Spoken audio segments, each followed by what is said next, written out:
मौत की खबर मत लाना। राजा ने एक दिन एक मरनासन्न हाथी को उस ग्राम में भेजा। वह आज्ञा दी कि इस हाथी की यथाशक्य सेवा की जाए। प्रतिदिन इसका समाचार मेरे पास आना चाहिए।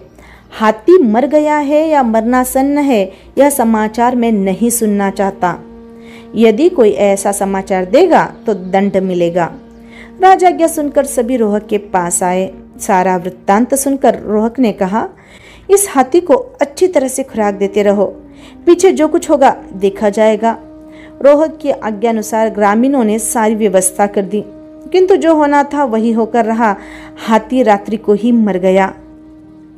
रोहक के कथनानुसार ग्रामीणों ने राजा से निवेदन किया, हे नरपुंगो, हाथी न तो उठता है, न बैठता है, न खाता है, न लीद करता है, न श्वासोश्वास लेता है, न चेष्टा करता है, न देखता है, न सुनता है, और ज्यादा क्या कहे, आधी रात से ही वह हाथी निश्चेष्ट पड़ा है। यह आज का नया समाचार है। राजा ने एकदम कहा, क्या हाथी मर गया? ग्रामीण कहने लगे, अन्नदाता, यह तो आप कह सकते हैं, हम नहीं। राजा चुप हो गया। ग्राम निवासी हंसते नाचते अपने गांव पहुंच गए। नित नए कष्ट, नित नई तकलीफें हमारी प्रतिभा का निखार होता है। प्रतिभा कब विकसित होती है?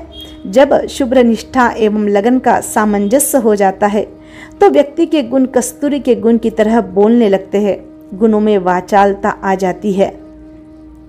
एक दिन राजा ने रोहक के ग्राम निवासियों को आदेश दिया कि तुम्हारे गांव के पास जो कुआं है, उसका पानी सुस्वादु, सुशीतल एवं सुपाच्य है एवं जल से परिपूर्ण है। उसे मेरे लिए भेज दो।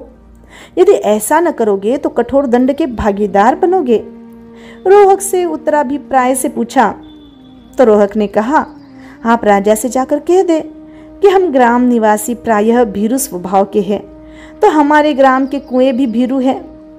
अतः स्वजातीय के बिना किसी पर विश्वास नहीं किया जा सकता। अतः आप शहर के कुएं को भेज दीजिए, उसके साथ हमारा कुआं भी वहां तक पहुंच जाएगा। राजा को वैसा ही समाचार पहुंचा दिया गया। राजा निरुत्तर था। डरपोक प्राणियों में सत्य भी गूंगा हो जाता है।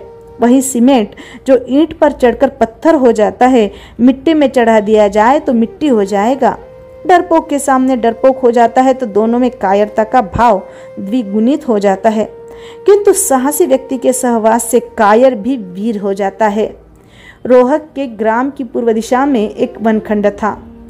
राजा ने उसके संबंध में पूर्ण पता लगाने के बाद ग्रामवासियों को यह आदेश पहुंचवाया कि जो वनखंड ग्राम के पूर्व दिशा में है, उसे पश्चिम दिशा में करके मुझे सूचना दो, अन्यथा दंड के लिए तैयार हो जाओ।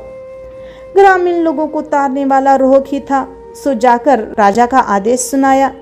रोहक ने कहा, यह तो साधारण सी बात है, अपनी तो उजड़ बस्ती है, अतः इस ग्राम को वनखंड के पूर्व दिशा में बसा लो, वनखंड स्वतः ही पश्चिम में हो जाएगा। ऐसा ही किया गया। राज कर्मचारियों ने देखकर राजा को सूचना दी। राजा ने सोचा, रोहक की बुद्धि में तो अद्भुत चमत्कार है। कुछ कालांतर के बाद राजा ने रोहक के ग्राम निवासियों को यह आदेश कार्यान्वित करने के लिए भेजा कि बिना अग्नि का सहारा लिए खीर पकाकर भेजो। ग्रामीण लोग उलझन में पड़ गए, किम कर्तव्य विमूढ़ हो गए। बिना अग्नि के भी खीर कहीं तैयार हो सकती है? रोहक ने बताया, पहले चावलों को जल में भिगोकर रख दीजिए, वे नरम हो जाएंगे। फिर दूध में डालकर हांडी को अच्छी तरह बंद करके चूने के ढेर में रख दीजिए। ऊपर से कुछ पानी डाल दीजिए, उस उष्णता से खीर पककर तैयार हो जाएगी। लोगों ने वैसा ही किया। खीर पककर तैयार हो गई।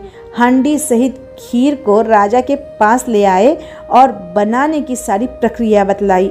इससे राजा रोहक की अलौकिक प्रत्युत्पन्न बुद्धि को देखकर विस्मय में डूब गया। उसने सोचा, रोहक को बुलाना और यहाँ भी उसकी बुद्धि की परीक्षा करनी ही चाहिए।